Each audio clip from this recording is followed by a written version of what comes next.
రాష్ట్రంలో ధాన్యం రైతుల కష్టాలకు ప్రభుత్వ అసమర్థతే కారణమన్నారు కేంద్ర మంత్రి కిషన్ రెడ్డి. పంట అమ్ముకోవాలంటే గన్నీలుండవు, కాంటాలు వేసే పరిస్థితి లేదు.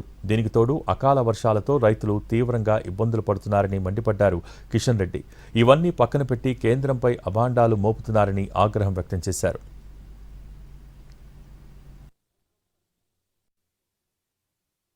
కొనుగోలుకు సంబంధించినటువంటి ప్రభుత్వ బాధ్యతలు వైఫల్యం చెంది రైతుల ఉసురు పోసుకుంటుంది ఈ ప్రభుత్వాలు.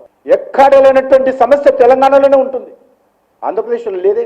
ఆంధ్రప్రదేశ్లో అక్కడ ఉన్నటువంటి ప్రభుత్వం సమన్వయంతో పనిచేసుకుంటుంది. అధికారులు కానీ, రైతులు కానీ, రైస్ మిల్లర్స్ కానీ, గవర్నమెంట్ ఆఫ్ ఇండియా కానీ, ఎఫ్సిఐ కానీ సమన్వయం ఉండాలి.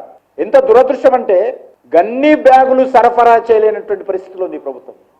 ట్రాన్స్పోర్ట్ ఉండదు, మార్కెట్ యార్డ్లో ప్లాట్ఫామ్స్ ఉండవు, లారీల మీద రోజుల తరబడి ట్రాక్టర్ల మీద పెట్టుకొని రైతులు ఒదికు వర్షం చూస్తుండాలి, ఒదికు అధికారులను చూస్తుండాలి. వాళ్ళ దయ ఎప్పుడు వస్తుందని ఎదురు చూసే పరిస్థితి